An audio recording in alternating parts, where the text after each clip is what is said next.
সালামু আলাইকুম। সকল প্রেডিকশন যেগুলো ছিল, আমি সর্বশেষ একটা নিউজ দিয়েছিলাম যে প্রেডিকশন বলছিল বিএনপি সিট পাবে 208টি। এলইডিসি নামক একটা সংস্থা, তারা কিন্তু এই জরিপটা করছিল।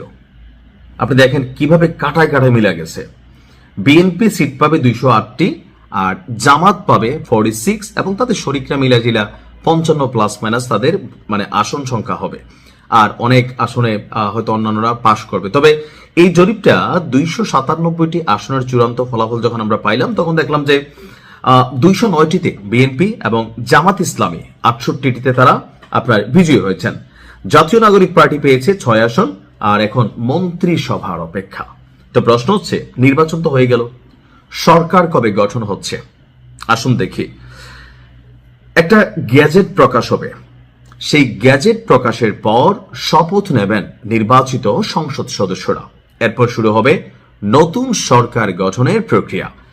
সরকারের পক্ষ থেকে জানানো হয়েছে, অর্থাৎ সাবেক অন্তর্বর্তী বা রানিং আছে কিনা জানি না, ডক্টর ইউনূস সরকারের পক্ষ থেকে জানানো হয়েছে 18 ফেব্রুয়ারির মধ্যেই নতুন মন্ত্রিসভা গঠন হতে পারে। অর্থাৎ আজকে 13 তারিখ আমি যখন নিউজটি রেকর্ড করছি, আর 5 দিনের মধ্যেই মন্ত্রিসভা গঠিত হবে।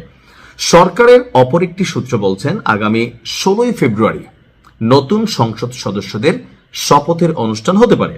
এখন এটা একদিন পেছাতেও পারে, একদিন আগাতেও পারে, তবে আগানোর সম্ভাবনা নাই, কারণ টাইম খুব বেশি নাই। সো 16 ফেব্রুয়ারি শপথ হবে যারা নির্বাচিত হয়েছেন সকলের, আর 18 ফেব্রুয়ারির মধ্যে এখানে মন্ত্রিসভা গঠিত হবে।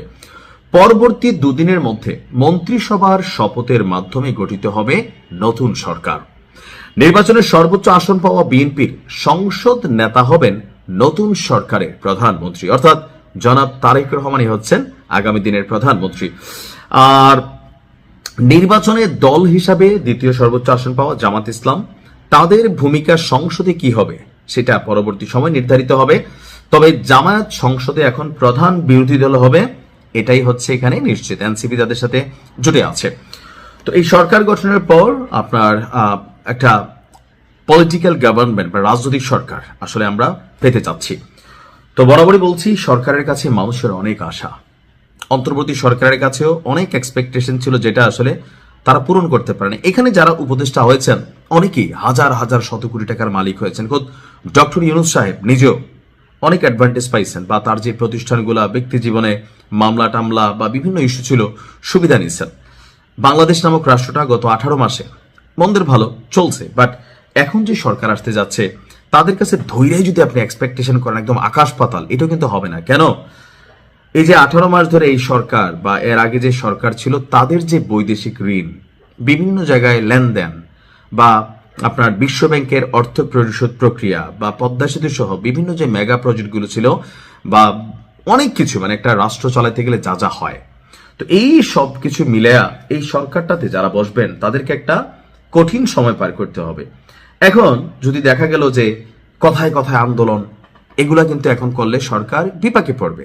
আর পাশাপাশি আমি মনে করি যে কালকে বিজয়ের পর বাংলাদেশে বেশ কিছু জায়গায় ছোটখাটো অনেক ঘটনা ঘটছে। ঝিনাইদহে ব্যাপক সংঘর্ষ হয়েছে। কোন জায়গায় দেখলাম যে জিতার পরে গিয়া জামাতের কয়েকজন নেতাকর্মীদের বাড়ি ভাঙচুর করা হয়েছে কেন্দ্রে জিতাই।